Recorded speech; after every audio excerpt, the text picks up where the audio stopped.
Өнөөдрийн хичээлээр бид бөөрийн тухай ярина. Энд бөөрийн том зураг байна. Одоо бүгдээрээ бөөрийн үйл ажиллагааг түүний хамгийн жижиг бүтэц үйл ажиллагааны нэгж болох нефроны төвшөнд ярив.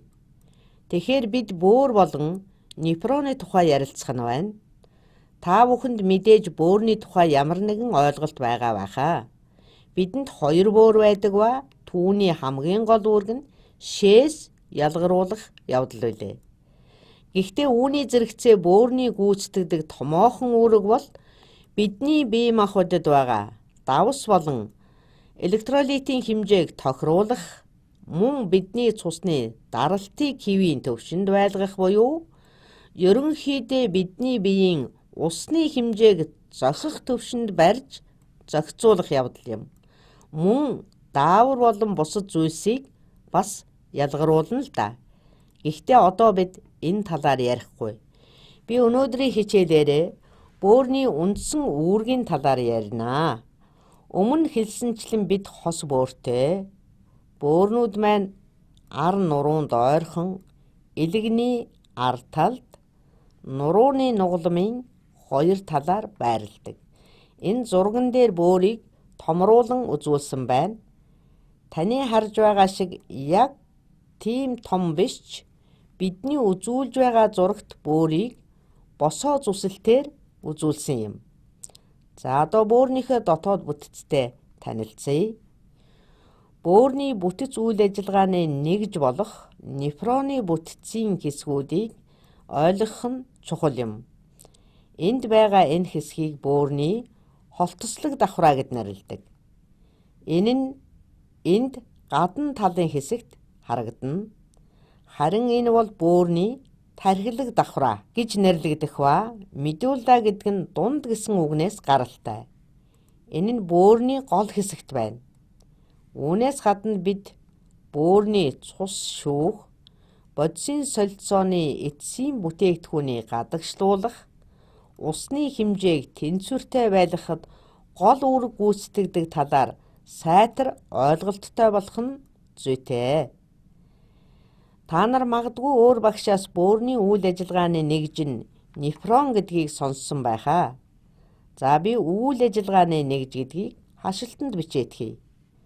За нефроны үйл ажиллагааны нэгж гэж нэрлэж буйн учир нь бөөрийн хоёр гол үйл ажиллагаа энэ төвшөнд явагддагт оршино.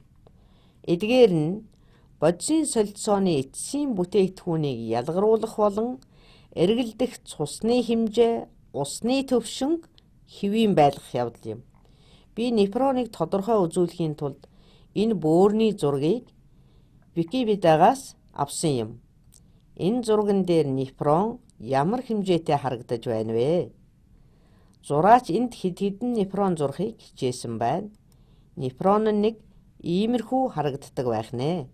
Нефрон нь тархилаг давхар руугаа нэвтэрч ороод буцаад холтослог давхраа руу орж цуглуулах сувганцарт шилжинэ. Дараа нь агуулгадах шингэн нь бөөрийн шээлүүрээр дамжин давсагт орж ирэхэд нь бид тохиромжтой үедээ гадагшлуулдаг. Тэгэхээр та бүхэн нефроны уртыг төсөөлж байгаа байхаа гэж би бодож байна. Энд бас нэгэн эхлээд тэнд очиж дуусч байна. За зөндөө олон байгаа биз? Гэхдээ тэд маш нарийн, бүр хит нарийнхан ус шиг ширхэгтэй юм. Тэгэхээр их олон нефрон нийлж байж тэд үүргээ гүйцэтгэж чадна. Ер нь бөөрөнд 1 сая орчим нефрон байдаг. Зөвхөн микроскопоор л олж харах хэмжээний тийм нарийнхан хэрнээ урт, мөн орооцолдсон юм шиг их бөөгнөрсөн байдаг.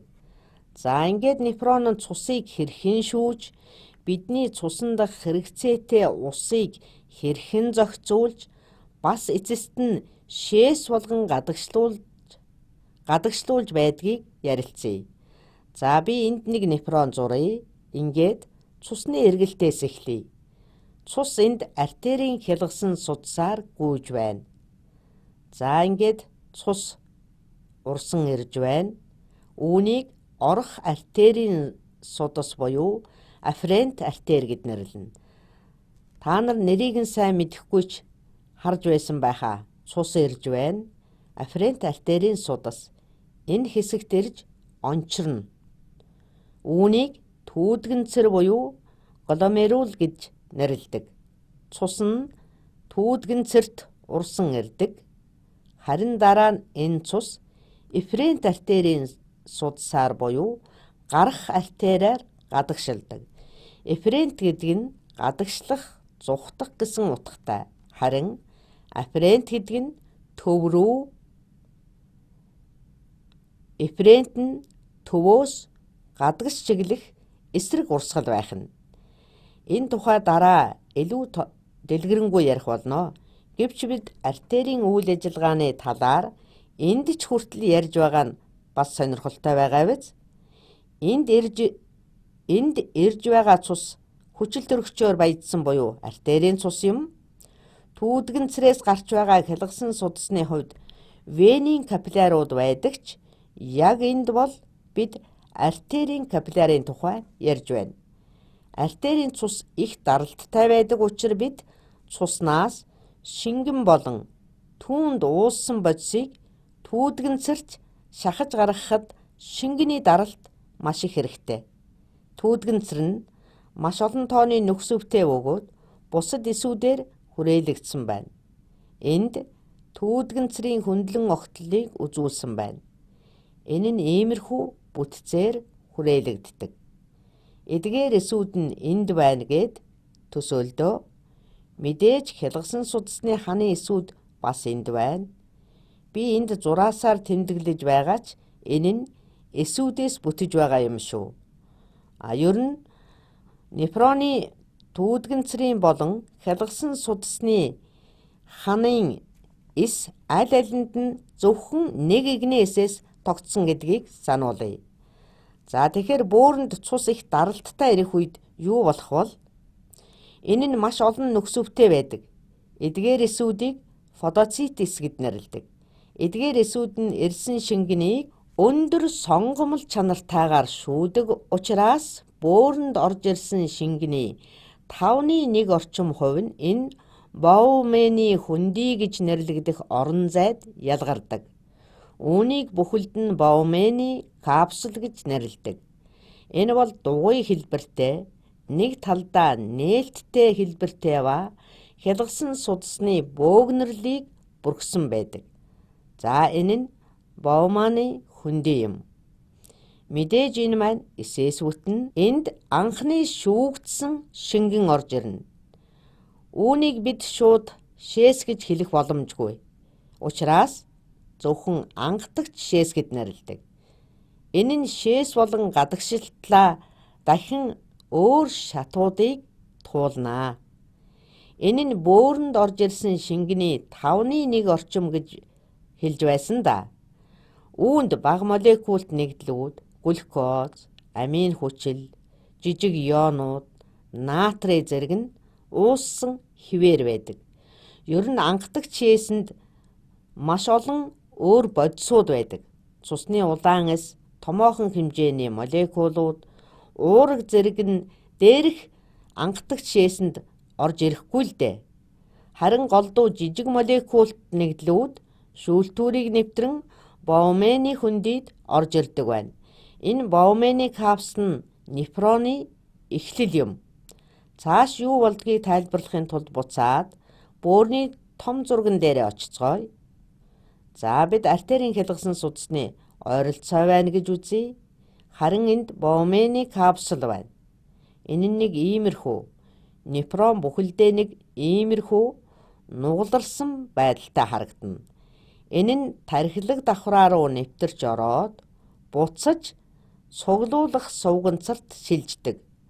За би энэ талаар дэлгэрэнгүй ярих болно. Тиймээс миний энд зурсан зүйл бол тэнд байгаа зүйлийн тэр хэсгийн томруулсан хувилбар юм. Хэдүүлээ цааш нь бичих зайгүй учраас арай өөр газар жаахан томруулаад харъя. Энд артерийн судас бөөр рүү орж ирж байна. Энэ нь бүх түүдгэнцэрт бөөгнөрч ихэнх цус нь буцан урсаж харин 5-ны 1 нь үндсэндээ Боумений капсулд шүүгдэн үлдэнэ. Боумений капсул энэ байна. Жаахан томруулж үзүүлье. Анхдаг жишээс энд байна. Би үүнийг жаахан шардуу зуръя. Энд шүүгдсэн шингэнийг заримдаа түүдгэнцрийн шүүгдэс гэж нэрлэдэг. Учир нь энэ нь түүдгэнцрээр шүүгддэг. Гэвч энэ нь бас Боумений капсулын дотор талд байдаг фотоцитесээр шүүгдэж байгаа юм. Одоо энэ шингэн маань ойрын тахир сувганцар руу ороход бэлэн байна. За би нэг ингээд зураатгая. Яг адилхан биш ерөнхий санаа нь ойлгогдож байгаа байхаа. За үүнийг проксимал сувганцар буюу ойрын тахир сувганцар гэдэг. Мөн энэ нь маш их сонирхолтой үг шиг сонсогдож байна. Гэхдээ проксимал гэдэг нь зүгээр л ойролцоо гэсэн утгатай. Зүгээр л нэг түүдгэнцрийн эхлэл хавьд байгаа жижигхэн сувганцар юм. Иймээс л түүнийг ойрын сувг гэж нэрлэгдсэн байхаа. Иймээс түүнийг ойрын сувг гэж нэрлэдэг байх нь. Гэхдээ үүнийг ихэвчлэн ойрын тахир сувганцар гэж нэрлэдэг. Учир нь энэ нь мушигралцсан, тахиралцсан хэлбэртэй байна. За би үүнийг тахиралдуулан зурсан. Би зүгээр л 2 хэмжээст бүтцэд түүнийг тахиралдуулан зурлаа. Уг нь бол 3 хэмжээст орон зайд бодит тахир зам юм. Гэвч бодит байдал дээр нь ойрын сувг нь тахиралдсан болон шулуун гэсэн 2 хэсэгтэй байдаг. Эдгээрийг бүхэлд нь ойрын сувганцар гэж нэрлэж байна. Энэ бол тахиралдсан хэсэг нь. Энэ нь шулуун сувганцарт шилжинэ. Гэхдээ нефроны энэ хэсгийн үндсэн үүрэг нь хүний биед хэрэгцээтэй гадагшлах ёсгүй бодисуудыг авч үлддэг. Нөгөө анхдаг жишээснээсээ эргэн шимэгдэлтийг хийж хэрэгцээтэй зүйлээ авч үлдэх явдал гэдгийг санаж байх хэрэгтэй. Бид хоол хүнсээрээ олж авдаг энерги болон хувирах глюкоза алдахыг хүсэхгүй шүү дээ. Мөн бид өмнө үзсэн олон хичээлүүдээр натрийн ионы ашиг тусын тухай зөндөө дурдсан билээ. За бас амин хүчлүүдийг гадагш алдаж болохгүй. Учир нь амин хүчлүүдээс амьд бие өөрийнхөө уургийг бүтээн бий болгодог. Тэгэхээр бид алдахыг хүсэхгүй байгаа зүйлсээ эргэн шимэгдүүлж авч үлддэг юм. Энэ талаар би дараагийн видео хичээлээр тодорхой ярина. За бид АТФ-г натрийг гадагшлуулах, бусад зүйлсэд оруулж туслах зэрэгт хэрэглэж байдгийг санаж байгаа баха. Эргэн шимэгдэх үед юу тохиолддгийг төсөөлж үзье. Яг энд ойрын сувгийн ханы эсүүд байдаг. Энэ ханы дагуу товгор жижиг зүйлс байдаг. Энэ нь үнэндээ сонирхолтой учраас дараа нь би энэ талаар бүхэл бүтэн видео хичээл хийж болно. Тэгэхээр энд эсүүд байна. Эсүүдийн нөгөө талд нь артерийн хялгасан судасны тогтолцоо байна. Тэгэхээр хялгасан судасны тогтолцоо ойрын сувганцрын эсүүдэд маш ойрхон байгаа гэж үзье. Энд ойрын сувгийн эсүүд анхдаг жишээсээр орж ирсэн зарим натрий, глюкоз болон бага зэрэг усыг эргэн шимэж байдаг. Хэрвээ бид анхдаг шээсээр орж ирсэн бүх усыг шээс болгоод гадагшлуулдаг байсан бол өдөртөө хэдэн 10 литрээр нь усаа алдах байсан. Бид мэдээж ингэхгүй. Ус бол амьдралын үндэс суурь шүү дээ. Тэгэхээр энд л бидний эргэн шимэгдүүлэх гол үйл явцын ач холбогдол оршиж байгаа юм. Дараа нь анхдаг жишээс генлийн гогцоонд орж ирнэ. Миний бодлоор энэ нефроны хамгийн сонирхолтой хэсэг юм. Нефроны уртын ихэнх хэсэг нь энэ доошоо буугаад буцаж өгсөн генлийн гогцоонд байдаг юм. За би өмнө үзүүлж байсан диаграм дээр генлийн гогцоог харуулъя. Энд байна. За энэ хэсгийн сонирхолтой нэг онцлог нь зурган дээр цайварвар өнгөөр үзүүлсэн байгаа бөөрийн холтослог давхаргыг дайрч дараа нь тархилаг хэсэг рүү энд улбар шараар зурагдсан хэсэг рүү орж ирсэн байгааг та бүхэн харж байна. За би энд зураад үзүүлье. За энд хуваах зураас байна гэж үзье. Энэ бол бөөрийн холтослог давхраа. Энд байгаа нь бөөрийн тархилаг давхраа. Ингэж тодруулаад байгаагийн шалтгаан нь бид генлийн гогцооны хоёр гол үүргийг харуулах гээд байгаад оршиж байгаа юм шүү. Нэгдүгээрт генлийн гогцооны өгсөх хэсэгт бөөрийн тархилаг давхар руу шингэндэх давсыг идэвхтэй шахаж гадагшлуулдаг байна. Энд натрий, калий, хлорид эсвэл хлор зэрэг нь шахтан гардаг. Тархилаг давхаргын дотор ингэж давсыг шахан гаргаж түүнийг давсжуулж байгаа нь осмосын нэг төрөл юм. Өөрөөр хэлбэл гипертоник уусмал үүсгэж байна гэсэн үг. Энд сувгаар дамжих анхдагч шээснээс ч илүү давсархаг орчин байдаг юм. Үүнийг хийхийн тулд энд нь АТП-г ашигладаг.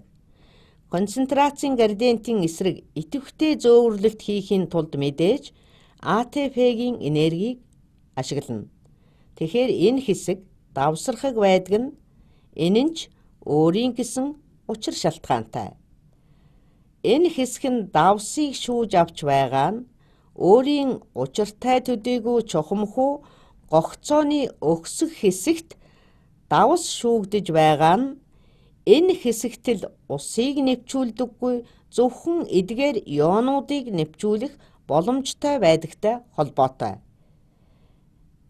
Дахин хэлэхэд энэ хэсэгт ус нэвчдэггүй зөвхөн анион катионууд нэвчдэг байна. Генлийн гогцооны уруудах хэсэгт харин зөвхөн усыг нэвчүүлдэг. Тэгвэл одоо юу болох вэ? Өгсөх хэсэг нь давсыг идэвхтэй шахаж гадагшлуулдаг. Гогцооны уруудах хэсэгт ус яах вэ? Энд гипертоник уусмал байна. Ус бол аяндаа концентрацийг тэнцвэржүүлэхийг оролддог. Би энэ талаар бүтэн видео хичээл хийсэн учраас та бүхэн мэдэж байгаа байхаа. Гэхдээ энэ нь зүгээр л зоргоороо болчихдог зүйл биш ээ. Энэ хэсэг маань гипертоник, өөрөөр хэлбэл концентрац ихтэй гэсэн үг. Энэ нэг давсархаг, харин зөвхөн усыг нэвчүүлдэг. Генлийн гогцооны уруудах хэсэг дээр ус мембранаар нэвчин гадагшлана. Энэ ус эргэн шимэгдэх гол хэсэг юм. Яагаад бид усыг идэвхтэй шахахад АТП-г ямар нэгэн байдлаар ашигладаггүй талаар би маш их бодож байсан. Хариулт нь үүнийг хийхэд тийм ч хялбар биш гэдэгт оршино. Биологийн системд ионуудыг гадагш шахахад АТП-г ашигладаг. Гэхдээ усыг идэвхтэй шахахад тийм ч сайн ашиглаж чаддаггүй. Учир нь ус уурэг хоёр харилцан үйлчилцэхэд хүндрэлтэй байдаг. Ийм учраас асуудлыг хялбараар шийдэж эхлээд энэ хэсэгтээ давсыг, дараа нь энэ хэсэгтээ усыг нь гадагшлуулдаг байна. Хэрэв усыг нэвтрүүлдэг нөхсүү ихтэй байсансан бол ус амархан урсаад гарчих байсан биз? Тэгэхээр энэ нь бөөрөнд ихээр шүүгдсэн усыг буцааж авч үлдэх гол механизм юм. Харин энэ хэсэг ийм урт байгаагийн шалтгаан нь шингэнд байгаа давсыг сайн шүүж аваад тэгээд дараа нь усыг нь гадагшлуулах хангалттай урт замыг бий болгож байгаа нь тэр юм. За, генлийн гогцоог ярьж дуусснаар бид нефроны тухай ярьж дуусгах гэж байна. Гэхдээ генлийн гогцооны дараа дахиад нэг тахир сувг байна. Та нар нэрийг нь бараг тааж чадах байхаа. Өмнөх нь ойрын тахир сувганцар байсан юм чинь энэ нь холын тахир сувганцар байж таарна шүү дээ. Үнэн дээр би зургаа арай илүү зөв зурах хэрэгтэй байх. Энэ сувг Боумени капсултай маш ойрхон өнгөрдөг болохоор түүнийг өөр өнгөөр зурж үзүүлье. Холын тахир сувг нь үнэндээ Боумени капсултай нэлээн ойрхон байдаг.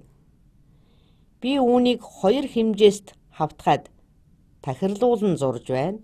Гэхдээ энэ нь 3 хэмжээст орон зайд тахирлагдсан сувг гэдгийг сануулъя. За энэхүү холын тахир сувганцар нь нэг их урт биш. Яг энэ хэсгийг дистал буюу холын тахир сувг гэдэг. Дистал гэдэг нь холын гисүг.